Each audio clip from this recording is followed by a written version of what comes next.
कहानी की शुरुआत में हमें डाल्टन रसल नाम का एक आदमी प्रिजन सेल में दिखाई देता है जो कैमरे के सामने ये कहता है कि मेरा नाम डाल्टन रसल है और मैं इस सेल में हूँ। मैंने एक परफेक्ट बैंक रॉबरी की प्लानिंग की थी और उसमें कामयाब भी हुआ, लेकिन मैंने ये रॉबरी सिर्फ पैसों के लिए नहीं बल्कि खुद को साबित करने के लिए भी की थी। अब मैंने इसे कैसे अंजाम दिया ये जानने के लिए आपको मेरी कहानी सुननी पड़ेगी। इसके साथ ही सीन शिफ्ट होकर पास्ट में चला जाता है और हम देखते हैं कि एक वैन अलग अलग जगहों से कुछ लोगों को पिक करती है। उन सब लोगों ने पेंटर जैसे कपड़े पहने होते हैं और उनके चेहरों पर मास्क लगा हुआ होता है। वैन मैनहट्टन ट्रस्ट बैंक के पास रुकती है। फिर हम देखते हैं कि बैंक के अंदर बहुत सारे लोग हैं जो अपने अपने काम में व्यस्त हैं। तभी हम रसल को बैंक के गेट से अंदर आते हुए देखते हैं, जिसके हाथ में एक हाई डेंसिटी का टॉर्च होता है, जिसे लाकर वो सिक्योरिटी कैमरे के ठीक सामने एक टेबल पर रखकर ऑन कर देता है, जिसकी वजह से सिक्योरिटी कैमरे पर फुटेज आना बंद हो जाता है। फिर हम देखते हैं कि उसके बाकी साथी भी बैंक के अंदर घुसते हैं जो पेंटर की ड्रेस पहने हुए थे। वो लोग अंदर आने के बाद गेट को बंद कर देते हैं, जिसे देखकर सिक्योरिटी गार्ड को थोड़ा शक होता है, लेकिन इससे पहले कि वो कुछ कर पाता रसल उसके पीछे गन पॉइंट करके स्मोक बॉम्ब छोड़ देता है, जिससे बैंक के अंदर धुआं फैल जाता है। फिर वो रॉबर्स सारे लोगों को गन पॉइंट के बल पर जमीन पर लेटने को कहते हैं। इतने में एक पुलिस वाले को बैंक के अंदर से धुआं निकलते देखकर शक होता है और वो अंदर की तरफ जाने की कोशिश करता है कि डाल्टन अंदर से गन निकाल कर कहता है कि उन्होंने अंदर सबको हॉस्टेज बनाया हुआ है। अगर पुलिस वाले अंदर आए तो वो लोग उन हॉस्टेजेस को मारना शुरू कर देंगे। फिर वो पुलिस वाला बैकअप के लिए NYPD हेडक्वार्टर फोन करके पुलिस टीम को बुला लेता है। वो लोग आने के बाद सारी सिचुएशन को देखते हुए उस पूरे एरिया को ब्लॉक कर देते हैं। इस बीच बैंक के ओनर आर्थर केस को खबर मिलती है कि उसके बैंक में डकैती पड़ गई है और ये सुनकर वो चिंता में पड़ जाता है। फिर वो एक high power broker Madeline white को फोन करके बुलाता है और उसे इस केस को सॉल्व करने के लिए कहता है, क्योंकि उसी ब्रांच के एक लॉकर में उसकी कुछ बहुत इंपॉर्टेंट चीजें थी। मैडलिन उससे पूछती है कि उस लॉकर में ऐसा क्या है। इस पर वो कहता है कि उसमें उसके परिवार की कुछ विरासत की चीजें हैं जो वो चाहता है कि किसी के हाथ ना लगे। इस पर मैडलिन उससे कहती है कि उसका काम हो जाएगा। दूसरे सीन में हम देखते हैं कि फ्रेजर और मिचेल, जो कि हॉस्टेज नेगोशिएशन टीम के लिए काम करते थे, आपस में बात कर रहे होते हैं। फ्रेजर एक स्मार्ट और एक्सपीरियंस कॉप था, लेकिन उस पर एक पुराने मामले को लेकर एक इंक्वायरी चल रही थी, इसीलिए वो इस केस में ज्यादा कुछ नहीं कर सकता था, पर वो उनके साथ चलने के लिए तैयार हो जाता है। फिर फ्रेजर मिचेल के साथ वैन में कैप्टन डेरियस से बात करता है जो इस केस का इंचार्ज था। वो उन्हें बताता है कि हमें अभी तक ये नहीं पता कि बैंक में कितने लोगों को हॉस्टेज बनाया गया है और कितने लोग सस्पेक्ट हैं। फ्रेजर डेरियस से कहता है कि अगर उसे इस केस की सारी डिटेल्स दे दी जाएं, तो वो सब कुछ कंट्रोल कर सकता है। फिर वो लोग डिनर करने चले जाते हैं। इस बीच रॉबर्स उन हॉस्टेजेस को नीचे सेफ रूम की तरफ लेकर जाते हैं, जहां बैंक एम्प्लॉइज और बाकी हॉस्टेजेस को अलग अलग लाइन में खड़ा कर देते हैं। डाल्टन सभी हॉस्टेजेस से कहता है कि वो अपने हैंडबैग, मोबाइल फोन्स और कीज अपने हाथों में निकाल कर रखें, जिससे वो लोग उन्हें कलेक्ट करके एक बैग में डाल सकें। एक बैंक एम्प्लॉय अपना फोन नहीं देता और उन लोगों से कहता है कि वो अपना फोन घर पर भूल आया है। डाल्टन को उस पर विश्वास नहीं होता और वो सख्ती करके पूछता है, फिर भी वो यही कहता है तो वो दूसरे एम्प्लॉयज का फोन चेक करता है, जिसमें से एक एम्प्लॉय के फोन में उसका नंबर स्पीड डायल में मिल जाता है, जिस पर फोन करने पर उसका फोन उसके ऑफिस में ही मिलता है। ये देखने के बाद डाल्टन उसे ऑफिस के अंदर ले जाकर बहुत मारता है। ये देखकर दूसरे हॉस्टेजेस भी बहुत डर जाते हैं और अपनी बची हुई चीजें भी उन्हें सौंप देते हैं। एक बच्चा उसे अपना वीडियो गेम दे देता है, पर वो प्यार से उसे वापस कर देता है। इसके बाद डाल्टन सभी लोगों को एक साथ खड़ा करके फिर उन्हें जेंडर के हिसाब से अलग अलग खड़ा करते हैं और फिर उन्हें उनके अंडरगारमेंट्स को छोड़कर बाकी सारे कपड़े उतारने को कहते हैं। एक ओल्ड लेडी अपने कपड़े उतारने से मना कर देती है। इस पर रॉबर्स के ग्रुप से एक लड़की उस लेडी को लेकर एक अलग रूम में चली जाती है। इधर दूसरे रॉबर्स उन बाकी हॉस्टेजेस को एक ही तरह का सूट और मास्क पहनने के लिए देते हैं, जिसे वो अपने साथ लेकर आए थे। कुछ देर बाद एक ओल्ड बैंक एम्प्लॉय जिसे हार्ट की प्रॉब्लम थी थोड़ा अनईजी फील करता है।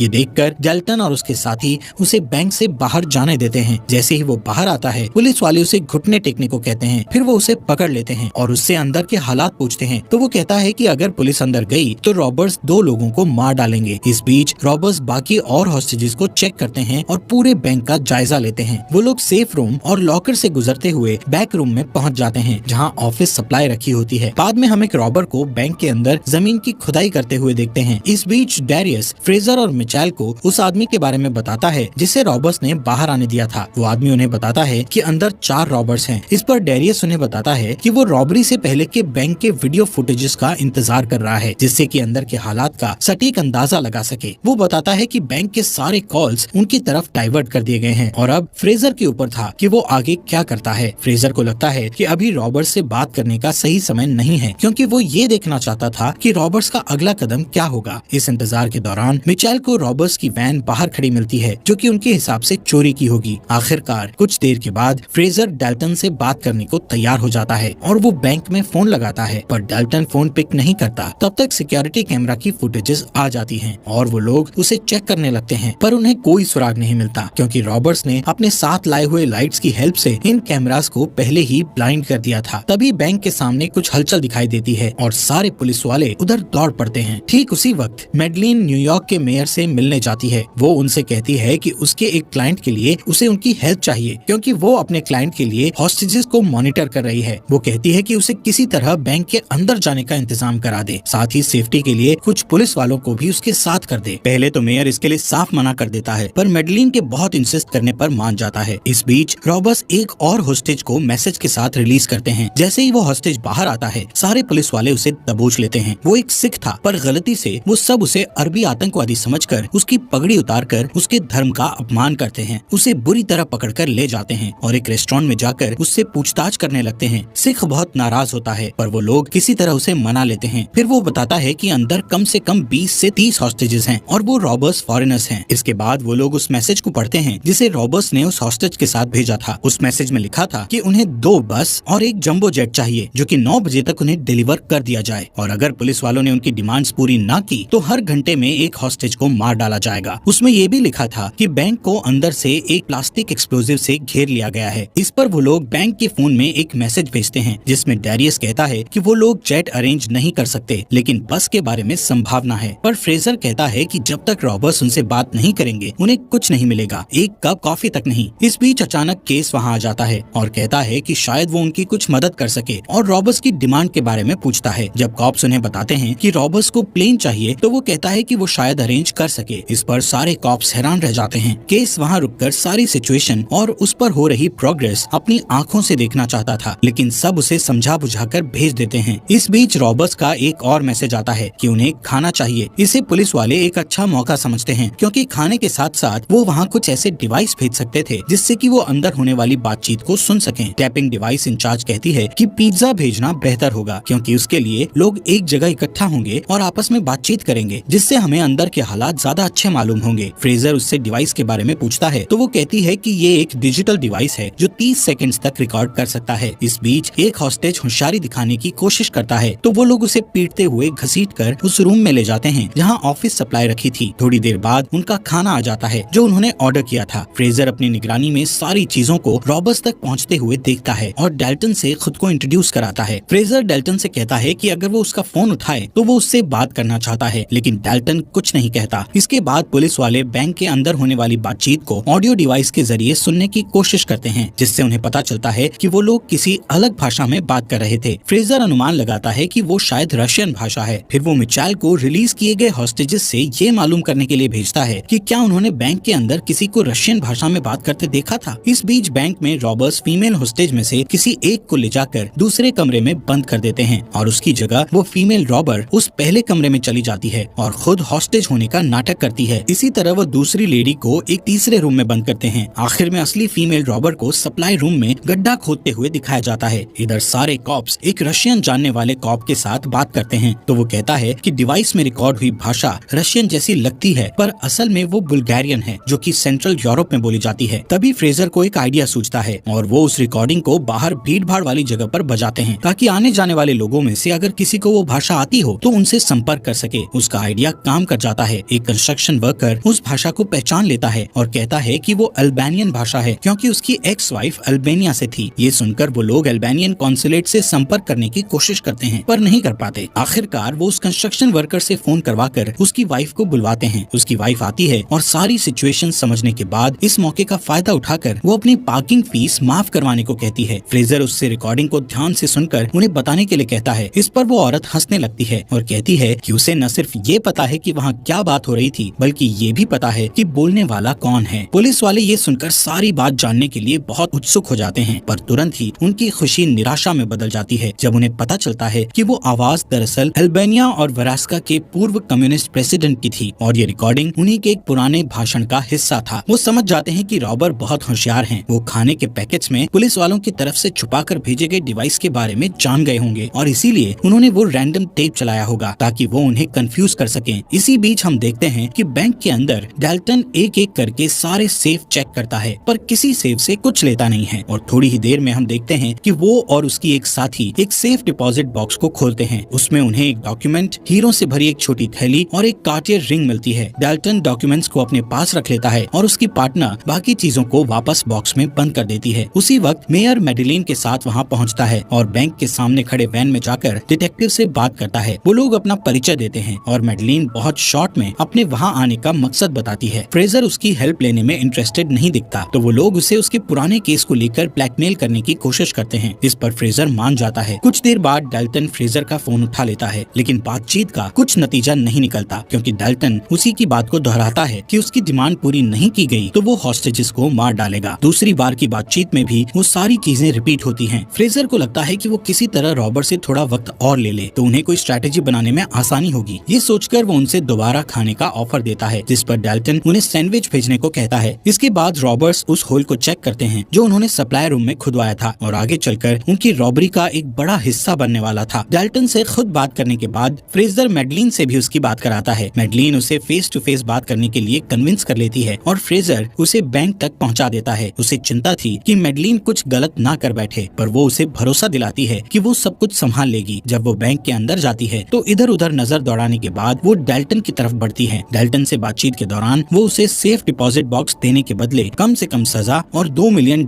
देने का ऑफर करती है। डाल्टन मैडेलिन से कहता है कि उसे पता है कि वो किसके लिए काम कर रही है और वो केस को भी जानता है। वो कहता है कि केस वर्ल्ड वॉर 2 में एक नाजी कोलैबोरेटर था जिस समय वो स्विट्जरलैंड में काम करता था। वो उससे कहती है कि वो सिर्फ देखना चाहती है कि उस डिपॉजिट बॉक्स में क्या है। इस पर डाल्टन उससे एक डील करता है कि वो इसे अपने पास रखेगा और अगर वो इस रॉबरी में पकड़ा गया है तो इसके बदले वो और उसके बॉस उसे बाहर निकालने में उसकी मदद करेंगे। जब मैडेलिन बैंक से बाहर आती है तो वो फ्रेजर से कहती है कि उसने रॉबर्ट्स को एक दूसरा ऑफर दिया है जिस पर वो लोग विचार कर रहे हैं। जब फ्रेजर उससे डाल्टन के बारे में पूछता है तो मैडेलिन उससे कहती है कि वो बहुत स्मार्ट है लेकिन कोई मर्डरर नहीं है। कुछ देर तक तीनों कॉप्स किसी निष्कर्ष पर पहुंचने के लिए आपस में डाल्टन के बारे में बात करते हैं। फ्रेजर को ये लगता है कि इस तरह बाहर बैठकर बातें करने से कोई हल नहीं निकलने वाला, इसलिए वो बैंक के अंदर जाने का फैसला करता है और डाल्टन को फोन लगाकर उससे कहता है कि अगर वो उसे बैंक के अंदर आकर हॉस्टेजेस को चेक करने दे तो वो लोग उसे जेट प्रोवाइड कर सकते हैं। इस पर डाल्टन मान जाता है। इसके बाद हम फ्रेजर को बैंक के अंदर जाता हुआ देखते हैं। वो लोग उसे हॉस्टेज रूम में ले जाते हैं जहाँ वो सारे हॉस्टेजेस को सही सलामत देखता है और सब पूछता है कि क्या किसी ने रॉबर्ट्स का चेहरा देखा है। इस पर सब ना कह देते हैं। फिर वो सबसे वादा करता है कि वो उन सबको वहाँ से सही सलामत छुड़ा लेगा। वापस जाने से पहले फ्रेजर डाल्टन से फेस टू फेस बात करता है। वो उसे बातों में उलझाकर उसके चेहरे से मास्क खींचने की कोशिश करता है, पर सही समय पर दूसरा रॉबर आकर उसे ऐसा करने से रोक देता है। फ्रेजर की इस हरकत से नाराज होकर डाल्टन फिर से बस की डिमांड करता है। फिर उसके बाद वो सप्लाई रूम में चला जाता है और अपने साथी से पूछता है कि उसे इस काम में और कितना समय लगेगा। इस पर उसका साथी जवाब देता है कि उसे अपना काम खत्म करने में 2 से 3 घंटे और लगेंगे। इधर फ्रेजर वापस वैन में आकर डैरियस से कहता है कि डाल्टन कोई खूनी नहीं है और हमें उसके अगले कदम के बारे में जानने के लिए कुछ देर और इंतजार करना चाहिए। इस बीच उनके पास डाल्टन का फोन आता है और वो उनसे कैमरास को खिड़की की तरफ करने के लिए कहता है। जब वो लोग कैमरा को खिड़की की तरफ करते हैं तो देखते हैं कि डाल्टन अपने हाथों में एक गन लेकर एक हॉस्टेज को शूट करके मार डालता है। इस घटना को फ्रेजर की नाकामी समझते हुए डैरियस मामले को पूरी तरह अपने हाथों में ले लेता है और वो टैक्टिकल टीम को जल्द से जल्द बैंक के अंदर भेजने की योजना बनाता है। लेकिन टैक्टिकल टीम को बैंक के अंदर भेजना एक बड़ी चुनौती थी। किसी भी जान को कोई नुकसान ना पहुंचे, इसके लिए रबर बुलेट्स का इस्तेमाल ही एकमात्र सलूशन था। मिचेल का ख्याल था कि अगर कोई गड़बड़ हुई तो इसका जिम्मेदार भी फ्रेजर को ही ठहराया जाएगा, लेकिन वो कहता है कि उसकी मैडेलिन से डील हुई थी और वो एक अच्छा डिटेक्टिव साबित होगा। इससे पहले कि डैरियस टैक्टिकल टीम को बैंक में भेजता,